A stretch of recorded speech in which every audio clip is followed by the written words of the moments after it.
মুসলমান ভাইয়েরা, আসুন আজ থেকে নিজেরা আল্লাহর কাছে চাইবো ইনশাআল্লাহ। রাজি আছেন? রাজি আছেন? নিজেরা আল্লাহর কাছে চাইবো। নিজে আল্লাহর কাছে চান। ওই তিন যুবক বললো, নিজেদের ভালো কাজগুলোকে স্মরণ করে আল্লাহর কাছে দোয়া করো। আল্লাহ যদি কবুল করে আমাদের ওই কাজের ওসিলায় আমাদেরকে উদ্ধার করে তিনি করতে পারেন। আল্লাহ ছাড়া এখানে কোনো উপায় নাই, আল্লাহ ছাড়া কোনো বিকল্প রাস্তা আমরা দেখতে পাচ্ছি না। ও মুসলমান ভাইয়েরা, তাদের একজন প্রথম জন দোয়া করতে শুরু করলো। কি দোয়া? ওগো আল্লাহ, আপনি জানেন আমার বৃদ্ধা মা, বৃদ্ধ আব্বা বাড়িতে ছিল। আমি একজন ছাগলের রাখাল। আমার কয়েকটা ছাগল নিয়ে সেই ছাগল চড়িয়ে তারপরে রাত্রেবেলায় দুধ দহন করে আমাদের জীবিকা হয়। আমরা খাই, পান করি, ওই দুধেই সব। সর্বপ্রথম আমি প্রত্যেক দিন এসে আমার আব্বা আমার আম্মাকে পান করায়, তারপর আমি ওই দুধটা আমার সন্তানদেরকে দিয়ে থাকি। একদিনের ঘটনা গো মৌলা, আমি যখন ছাগলগুলো নিয়ে বাড়িতে এলাম, দুধ দহন করার পরে গ্লাসে করে নিয়ে আব্বার রুমের মধ্যে আমি গেলাম। গিয়ে দেখছি আব্বাও ঘুমিয়ে গেছে, আম্মাও ঘুমিয়ে গেছে। আমি মনে করলাম এখন যদি তাদেরকে ঘুম থেকে উঠিয়ে দিই তারা কষ্ট পাবে। আমার ছেলেটা আমার পায়ের কাছে কান্না করছে, মেয়েটা আমার পায়ের কাছে কান্না করছে, আমার বিবিও বলছে ক্ষুধা পেয়েছে, ভোকে সেও মৌলা।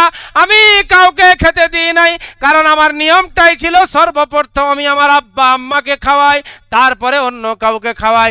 ও মুসলমান ভাইয়েরা, আব্বা আম্মার কথা বললে তো রাত শেষ হয়ে যাবে। আব্বা আম্মা বড় নিয়ামত। যাদের আব্বা আম্মা বেঁচে আছে তাদের জান্নাতে যাওয়াটা অতি সহজ। যাদের আব্বা আম্মা দুনিয়া থেকে চলে গেছে তাদের জন্য সহজ, কিন্তু একটু কবরস্থান পর্যন্ত যেতে হবে। আর আব্বা আম্মা যাদের বেঁচে আছে দুনিয়ায়, তার ঘরের মধ্যেই তার জান্নাত আছে। আজকে সেই আব্বা আম্মা অবহেলিত। যার আব্বা বৃদ্ধ ভাতা পায় 1000 টাকা মাস শেষে পায়, যার আম্মা বৃদ্ধা ভাতা পায় 1000 টাকা মাসের শেষে পায়। 27 দিন কোনো খিদমত নাই। 28 তারিখ থেকে তার বউকে বলে দিয়েছে একটু চিরুনিটা নিয়ে মায়ের চুলগুলো সব সোজা করে দে। আমাদের এলাকার গল্প বলছে, বুঝতে পারছেন, আপনাদের নয়। 28 তারিখ যেই হয়েছে 30 তারিখ টাকা ঢুকবে। 28 তারিখে চিরুনি নিয়ে মাথার চুলগুলো একটু সোজা করে দে, মাথায় একটু তেল লাগিয়ে দাও, পাগুলো একটু টিপে দাও। রাতের বেলায় মা ঘুমিয়ে আছে, পায়ের কাছে বউ মা বসে পা টিপছে। মা একটু আরামে আপনি ঘুমান, আপনার পাগুলো আমি টিপে দিই। মা বলছে বাবা এই আবার কি হলো? এতদিন তো সামান্য খাবার দিতে গেলেও কথা শুনতে হয়েছে, আজকে আবার কি হলো? আমার পা টিপতে চলে এসছে। তার মানে 28 তারিখ, মাঝখানে 2 দিনের ব্যবধানে 1000 টাকা। যার আব্বা আম্মা পায় 1000, তার আব্বা আম্মা 3 দিন সেবা পায়। যার আব্বা আম্মার বৃদ্ধা ভাতা নাই, তার ঘরে খাবার পর্যন্ত নাই। এরকম একটা নয়, অনেক ঘর আপনি সমাজে পাবেন। নবীজিকে সাহাবা জিজ্ঞাসা করলেন, ও আমার সাহাবারা বলো। সাহাবারা বললেন, ও আল্লাহর রাসূল কিয়ামত কখন হবে একটু জানিয়ে দিন। নবীজি বললেন, কিয়ামতের অনেক লক্ষণ আছে, তার মধ্যে একটা লক্ষণ বলে যায় যেদিন দেখবে মায়েরা রাস্তায় কাঁদতে কাঁদতে ঘুরে বেড়াচ্ছে। আল্লাহ সব কিছু বরদাস্ত করবেন, কিন্তু আব্বা মায়ের চোখের আঁসু আল্লাহ বরদাস্ত করবেন না। পৃথিবীতে আল্লাহ আমাদেরকে সৃষ্টি করেছেন, এটা বাস্তব সত্য, ঠিক না ভুল বলেন? লাকাদ খালাকনাল ইনসানা ফি সুলালাতিন মিন তিন। ও বান্দা, আমি আল্লাহ তোমাকে মাটির নির্যাস থেকে বানিয়েছে।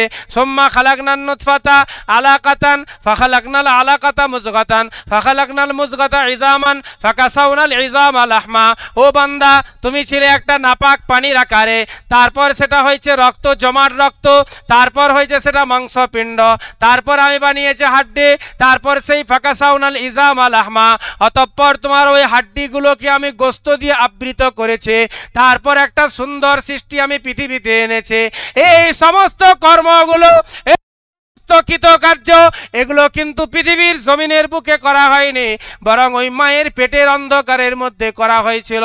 ও বান্দা, আমি এই জন্য তোমাকে বলি ওয়াবুদুল্লাহ, আল্লাহর ইবাদত করো, ওয়ালা তুশরিক বিহি শাইআ, আল্লাহর ইবাদতের সাথে কাউকে কখনো শরীক করো না। ওয়াবিল ওয়ালিদাইনি ইহসানা, আমার ইবাদতের পরে যদি কারোর হক তোমার উপর থাকে তারা হচ্ছে তোমার আব্বা আম্মা। আল্লাহ পাক পবিত্র কোরআনে, আল্লাহ রাব্বুল আলামিন পবিত্র গ্রন্থ আল কোরআনের মধ্যে নিজের ইবাদতের পরে পিতামাতার কথা বলেছেন। ও মুসলমান ভাইয়েরা, অন্যত্র কোরআন শরীফের 15 নম্বর পারা সূরা বনী ইসরাইল, সেখানেও আল্লাহ ঘোষণা করলেন ওয়া কাযা রাব্বুকা আল্লা তা'বুদু ইল্লা ইয়্যাহু ওয়া বিল ওয়ালিদাইনি ইহসানা। ও আমার বান্দারা, আমি আল্লাহ রাব্বুল আলামিন এরা তোমাদের জন্য ফয়সালা করে দিয়েছি। কি ফয়সালা? 1 নম্বরে দেখেন কথা, আল্লাহ তা'বুদু ইল্লা ইয়্যাহ, আল্লাহ ছাড়া কারো ইবাদত করা যাবে না। কার ইবাদত হবে জমিনের বুকে বলেন? আল্লাহর ইবাদত হবে। তারপরে আল্লাহ বলেন ওয়াবিল ওয়ালিদাইনি ইহসানা, আল্লাহর পরে তোমার উপর সবথেকে বেশি হক যার, তারা হচ্ছে তোমার আব্বা আম্মা। ইম্মা ইয়াবলুগান্না ইনদাকাল কিবারা আহাদুহুমা আও কিলাহুমা, তোমার আব্বা আম্মা কিংবা তাদের কোনো একজন যদি বৃদ্ধ বা বৃদ্ধা হয়ে যায়, তাদেরকে কখনো এমন ব্যবহার এমন তাদের সাথে করো না যে ব্যবহারের কারণে তাদের জবান থেকে শব্দ বেরিয়ে যাবে, যেন তারা না বলে ফেলে। ও মুসলমান ভাইরা, যে কথা আমি বলছিলাম আর আমি বাড়াবো না, এই ঘটনা বলেই আমি শেষ করে দেব। 1 নম্বরে দোয়া করলেন, আল্লাহ গো, আমার বৃদ্ধ আব্বা আম্মা সেই দিন রাত্রে তারা ঘুমিয়ে গেছে, আমি মাথার কাছে এসে দাঁড়িয়ে আছে, তাদেরকে আমি জাগ্রত করি নাই, জাগাই নাই, জাগালে তারা কষ্ট পাবে। সকাল পর্যন্ত আমি দুধের বাটিটা ওইভাবে নিয়ে দাঁড়িয়েছিলাম, আমার ছেলে আমার বিবি তারা কান্না করতে করতে ঘুমিয়ে পড়েছিল, আমি তাদেরকে কিন্তু আব্বা আম্মার পূর্বে দুধ পান করতে দিই নাই। ও আল্লাহ, যদি আপনি আমার এই আমলটাকে পছন্দ করেন, এই আমলের ওসিলায় গোহাটার মুখ যে বন্ধ হয়ে গেছে, মুখটা আপনি একটু খুলে দিন। বাস এই দোয়া করতে দেরি ছিল, সামনে মুখের পাথরটা সামান্য সরিয়ে গেল। আমি প্রথমেই বলেছি এই ঘটনা কিন্তু কোনো মৌলভী সাহেবের লেখা ঘটনা নয়, এই ঘটনা বুখারী শরীফের হাদিসে নবীজি সাল্লাল্লাহু আলাইহি সাল্লামের বর্ণিত ঘটনা। 2 নাম্বার, আল্লাহর বান্দা তিনিও দোয়া করতে লাগলেন, আল্লাহ গো, ও আল্লাহ, আপনি তো জানতেন আমার একজন চাচাতো বোন ছিল, যাকে আমি বড় ভালোবাসতাম, প্রেম করতাম, মহব্বত করতাম, কিন্তু সে আমাকে কখনো পাত্তা দেয়নি। হ্যাঁ, সে আমাকে কখনো পাত্তা দেয়নি। এক সময় সে শর্ত রাখলো আমার সাথে, শর্ত রাখলো 100 দিনার 100 দিরহাম, আবার মতান্তরে কোনো সময় দুর্ভিক্ষ দারিদ্রতার কারণে তার কিছু আশরাফির দরকার হলো, 100-র অধিক আশরাফি আমি তাকে দিয়ে দিলাম। এরপরে আল্লাহ আপনার ওই বান্দি, ওই সুন্দরী আমার চাচাতো বোনটা আমার বাড়ি চলে এলো। আমার বাড়ি আসার পরে হাদিস বলছে, নবীজি বলছেন, তার 2 পায়ের মাঝখানে আমি যখন বসলাম, অর্থাৎ নিজের মনোবাসনা পূরণ করার জন্য, তখন ওই মহিলা আল্লাহর বান্দি কান্না করতে করতে বলছে, আমার ইজ্জতের বড় দাম আছে, আমার এই ইজ্জতের উপর কেউ এখন পর্যন্ত হাত রাখতে পারে না। আল্লাহ গো, আপনার ওই বান্দি যখন আমার কাছে কান্না করেছে, আমি সঙ্গে সঙ্গে ওখান থেকে উঠে গেছি আপনার নাম শুনে, আপনার ভয়ে। আল্লাহ, আপনি যদি আমার এই আমলটাকে পছন্দ করে থাকেন, তাহলে দরজা, আমরা এই গুহার ভিতরে যে ফেসে গেছি, আপনি দরজার মুখটা একটু খুলে দিন, গুহার মুখটা একটু খুলে দিন। এই দোয়া করতে দেরি ছিল, মুখটা আর একটু খুলেছে, তার মানে রৌদ্রু দেখতে পেয়েছিল প্রথমে, তারপরে আর একটু খুললো। 3 নম্বরে আল্লাহর এক বান্দা দোয়া করলো, আল্লাহ গো, একজন মজদুর আমার ঘরে আমার বাড়িতে কাজ করত, কাজ করেছে, কিছু রোজগার করেছিল, রোজগারের টাকাটা না নিয়েই সে বাড়ি চলে গেছে। আমি তার টাকাটা রেখেছিলাম, সেই টাকা থেকে একটা ছাগল কিনেছিলাম, ছাগল থেকে একটা ছাগলের পাল হয়েছে, তারপর সেই ছাগলের পাল বিক্রি করে একটা গরু কিনেছি, গরু থেকে একটা গরুর পাল, গরু বিক্রি করে উট কিনেছি, উট থেকে একটা উটের পাল, একটা ছাগলের পাল, একটা গরুর পাল। আবার এত টাকা পয়সা, আল্লাহ এই সমস্ত কিছু হওয়ার পর তোমার ওই বান্দা আমার দরবারে একদিন আসে, এসে বলে আমার মজদুরি, আমার পাওনা টাকা দাও।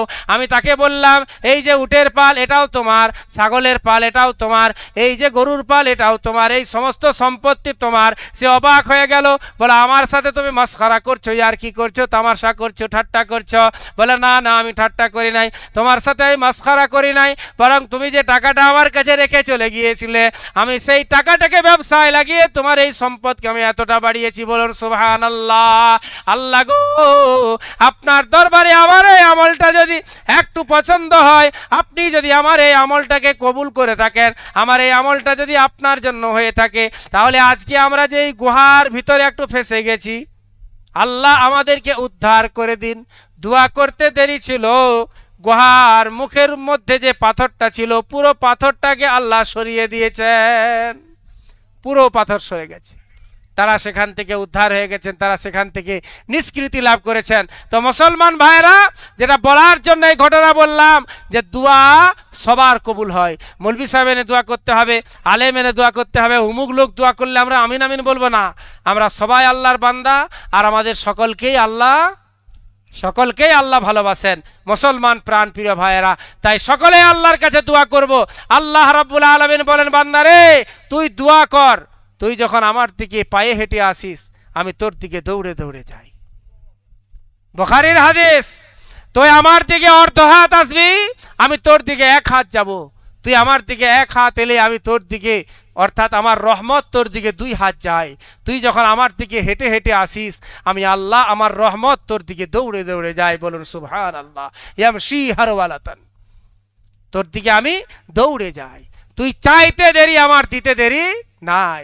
ওই যে কিফল, বনি ইসরাইলের যুবক কিফল, বড় গুনাহগার, প্রত্যেক দিন নতুন নতুন মেয়েদেরকে টাকা দিয়ে নিয়ে আসতো, জেনা করতো টাকা দিয়ে। একদিন একজনকে নিয়ে এসছে, তাকেও হয়তো 120-30 দিরহাম বা দিনার, যাই হোক আশরাফি সোনার টাকা দিয়েছে। দেওয়ার পরে রাত্রেবেলায় সময় মতো ঘরে পৌঁছে দেওয়া হয়েছে। ঘরে যখন ঢুকেছে, দেখছে মেয়েটা কাঁদছে। কান্নার কারণ জিজ্ঞাসা করলো, কেন কাঁদছো? তোমাকে টাকা পয়সা দেয়নি? হ্যাঁ দিয়েছে। তো কাঁদছো কেন? বলে যে কাজের জন্য আমি এখানে এসেছি আমি অভ্যস্ত নই, এটা আমার ছেলে মেয়েরা আজকে ক্ষুধার্ত অবস্থায় আছে, তাদের মুখে সামান্য অন্ন পৌঁছে দেওয়ার জন্য আমি তোমার কাছে আসতে বাধ্য হয়েছি। কিফল গুনাহগার, বিখ্যাত গুনাহগার, তার মনের মধ্যে মায়া হয়েছে। এটা হচ্ছে ইমানি পাওয়ার, ইমানি পাওয়ার। এই ইমানের কারণে মুসলমান গ্রামে কোনো মানুষ যদি এসে অ্যাক্সিডেন্ট করে দেয়, আর তাকে বলা হয় তুমি কে, সে নামটা বলবে অন্য কোনো জাতের মানুষ। মুসলমানের হৃদয়ে ইমানের কারণে দেখবেন একজন মারবো বললে 100 জন কিন্তু প্রতিরোধ করে কি করে না? একটাও এরকম কেউ প্রমাণ দেখাতে পারবে না কোন মুসলমান গ্রামে অন্য কোনো ভাই এসে অ্যাক্সিডেন্ট করেছে, ক্ষতি করে দিয়েছে, আর সেখানের মুসলমান তাকে পিটিয়ে মেরে দিয়েছে, এরকম কোনো নজির নাই। কিন্তু এরকম শত শত নজির আছে। একজন অসহায় মুসলমান, একজন পর্দা নশিনা বুরকা পরহিতা আমার মা কোন গ্রামে গেছে, সেখানে তাকে বোরকা পরার কারণে বের করে দিয়েছে। কোন এক নির্দিষ্ট জায়গায় পানি পান করেছে, তার জন্য তাকে পিটিয়ে পিটিয়ে হত্যা করে দিয়েছে। কারেন্ট পোলের সাথে বেঁধে সারা রাত তাকে নির্মম নির্যাতন করে পুলিশের হাতে দিয়ে পুলিশ কাস্টাডিতে মুসলমানের যুবক মারা গেছে। এরকম শত শত ঘটনা। এটা আমাদের ইমান আছে। ইমানের কারণে কি হয়, একজন যদি জুলুম করতে চায় আমরা 10 জন তাকে বাধা দিই, না এটা করা যাবে না। কিফ ইমান তো আছে, মনের মধ্যে একটু মায়া হয়েছে, তাই তো তুমি যখন অভ্যস্তই নয়, টাকা পয়সার জন্য আমার কাছে তুমি আসতে বাধ্য হয়েছ, তাহলে এক কাজ করো, যাও, তোমাকেও আমি ক্ষমা করে দিলাম। ও মুসলমান ভাইরা আমার, গিফলেকে ক্ষমা করে দেওয়া হয়েছে। ও কিন্তু আল্লাহর ওই বান্দিকে দোয়া করার জন্য বলে নাই, দোয়ার জন্য বলে নাই, দোয়া করতে হবে।